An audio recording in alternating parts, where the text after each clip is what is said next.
네, 미국에서 발표된 1월의 고용 지표 어떤 내용인지 자세히 진단해 드리고요. 또 테이퍼링과 연관지어서도 분석을 해보겠습니다. BS투자증권 투자전략부 홍순표 부장 나와 계십니다. 부장님 어서 오세요. 네, 안녕하세요. 예. 신규 취업자 수죠. 일자리가 기대치에 크게 못 미쳤습니다. 그런데 실업률은 또 5년 만에 최저치 6.6%로 발표가 됐는데요. 또 경제활동 참가율도 높아졌다. 그러다 보니까 이 내서도 해석이 좀 상반된 부분이 있거든요. 어떻게 해석하는 게 좋겠습니까? 예, 1월 미국 노동부의 고용보고서는 네.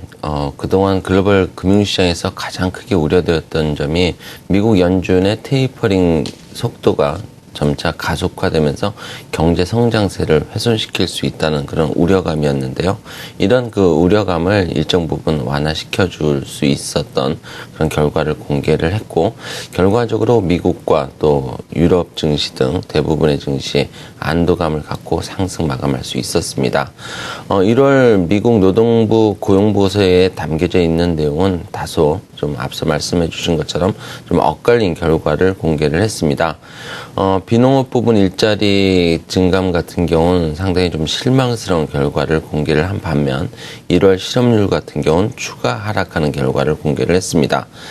표에서 살펴보시게 되면은 우선 사업장 조사를 근거로 해서 미국의 1월 비농업 부분 집계된 결과는 전월 대비해서 11만 3천 명 증가에 그치면서 당초 시장에서의 컨센서스였던 18만 개 증가에는 훨씬 미치지 못하는 결과를 공개를 했습니다. 이런 부분들은 12월에 이어서 1월에도 한파 등의 영향으로 서비스업 중심으로 고용활동이 감소했기 때문이라고 유추를 해볼 수 있습니다. 그리고 1월 비농업 부분 일자리는 상품 생산업에서 7만 6천 명 정도 증가를 했고요. 서비스업 부분에서 고용자 수가 3만 7천 명 증가에 그친 결과임을 확인할 수 있습니다. 이에 반해서 가계조사 측면에서의 실업률 집계는 상당히 좀 긍정적인 수치적인 모습을 보여줬는데요. 일단 취업자 수가 큰 폭 증가를 했고, 이런 가운데 실업자 수도 감소하면서 실업률은 2개월 연속 하락 흐름을 이어갈 수 있었습니다. 지난 1월에 실업자 수는 전월 대비해서 11만 5천 명 감소를 했고, 이에 반해서 취업자 수는 전월 대비 64만 8천 명 오히려 증가를 하면서 실업률의 하락을 이끌었습니다. 특히 산업별로 보게 되면 1월 제조업 부분에서 취업자 수가 전월 8천 명에서 2만 1천 명으로 거의 3배 가까이 늘어났다는 점이 주목할 만한 부분이고요. 네. 또 한 가지는 1월 건설 부분에서 취업자 수가 12월보다 2만 6천 명 정도 더 늘어난 4만 8천 명을 기록을 했다는 점입니다. 건설업 특성상 기후 여건에 크게 영향을 받는다는 점을 고려를 한다면 일단 1월 그 고용보고서에서도 한파의 영향력 분명히 받았다라고 볼 수 있겠지만은 12월보다는 1월에 한파의 영향력이 완화되었다라는 점을 건설업 그 취업자 수를 통해서 확인할 수 있었습니다. 앞으로도 일단은 그 한파의 영향력이 점진적으로 약화될 수 있다는 점을 시사한 것이기 때문에 의미가 있다라고 볼 수 있겠고요.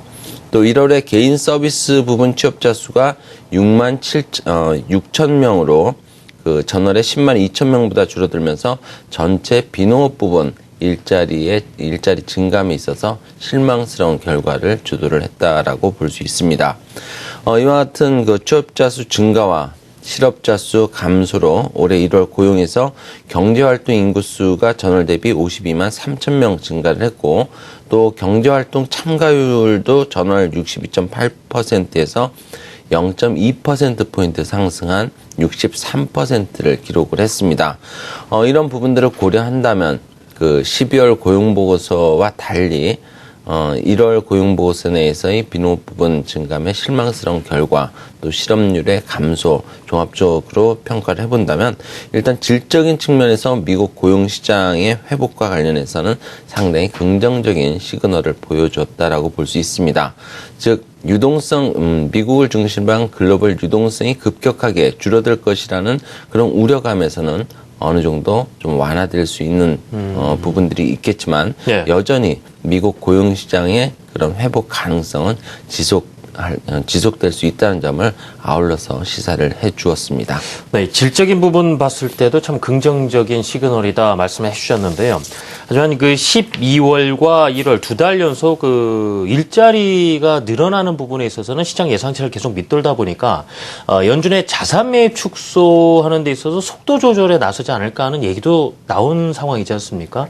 지금의 어떤 고용시장 흐름을 봤을 때 추가적인 자산 매입 축소에 대한 속도 전망 어떻게 해볼 수 있을까요? 예, 일단 뭐 연준의 테이퍼링 자체가 가속화되기는 다소 좀 어려울 것으로 예상이 되는데요.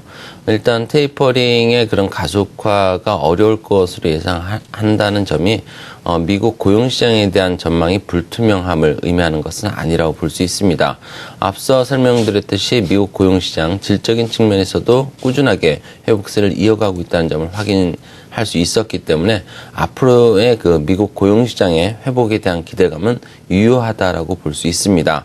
특히 지난주에 주간 실업 수당 신청 건수가 예상보다 양호한 결과를 공개를 했고 또 1월 고용보고서 내에서도 건설업 취업자 수가 늘어났다는 점, 이런 부분들은 일단 1월 중순 이후부터 한파 같은 계절적인 요인들이 완화가 되고 있다는 점 을 시사를 한 것이기 때문에 향후에 고용시장의 꾸준한 회복 흐름은 지속 가능할 것으로 보여지고요. 또 개인 소비라든지 소매 판매와 같은 소비 관련 실문 지표들이 꾸준하게 개선된 결과를 보여주고 있고 또 최근 소비 심리 지수들도 상승 흐름을 나타내고 있다는 점을 고려한다면 기업들의 고용 압력은 점진적으로 커질 것이라는 전망을 해볼 수 있겠습니다. 앞으로 미국 고용시장의 꾸준한 회복 흐름이 이어질 것이라는 점에서 미국 테이퍼링은 변함이 없을 것으로 예상이 되고요. 앞으로도 7번 남은 FOMC 회의를 통해서 계속해서 100억 달러 정도씩 축소하는 그런 과정들이 이어질 것이라는 전망을 유지를 해볼 수 있겠습니다. 물론 그 12월에 이어서 1월까지 그 1월 그 실업률이 6.6%를 기록하면서 연준이 기준금리 인상 여부와 관련해서 FOMC 회의에서 밝힌 조건인 6.5% 수준에 이제는 임박했다는 점, 단순 수치만 놓고 본다면은 테이퍼링의 강도가 더 높아질 것이라는 우려감도 가질 수는 있을 수 있습니다. 그렇지만 실업률이 하락하더라도 물가가 낮은 수준에 머물러 있다는 점을 고려를 한다면 연준의 통화정책과 관련된 불확실성이 시장에 크게 확대될 가능성은 상대적으로 낮다라고 보여지고요. 오히려 그 미국의 고용지표에 큰 영향을 미칠 수 있는 미국의 생산활동, 특히 ISM 제조업 지수가 하락을 했고 또 12월 공장제 주문 역시 하락을 했다는 점, 미국의 생산활동이 둔화되고 있다는 점을 고려한다면 고용시장의 그 개선 속도도 완만하게 이루어질 것이라는 전망을 해볼 수 있습니다. 네. 이런 부분들을 고려한다면 3월 FOMC 전에 해당하는 다음 달 초에 공개될 2월 고용보고서 과연 어떤 결과를 보여줄 수 있을지 그 여부가 중요한 변곡점이라고 볼 수 있겠고요. 일단 그 고용보고서가 또다시 실망스러운 결과를 공개를 하게 된다면 경기 우려감이 오히려 유동성 축소에 대한 우려감보다 더 커질 수 있다는 점은 중기적인 리스크 요인이라는 점도 함께 염두에 둘 필요가 있어 보입니다. 이 12월과 1월 고용 보고서의 추세를 봤을 때 2월이 상대적으로 상당히 중요해진 시기가 될 거라는 말씀이셨습니다. 지금까지 BS투자증권 투자전략부 홍순표 부장의 말씀 들어봤습니다. 부장님 감사합니다. 예, 감사합니다.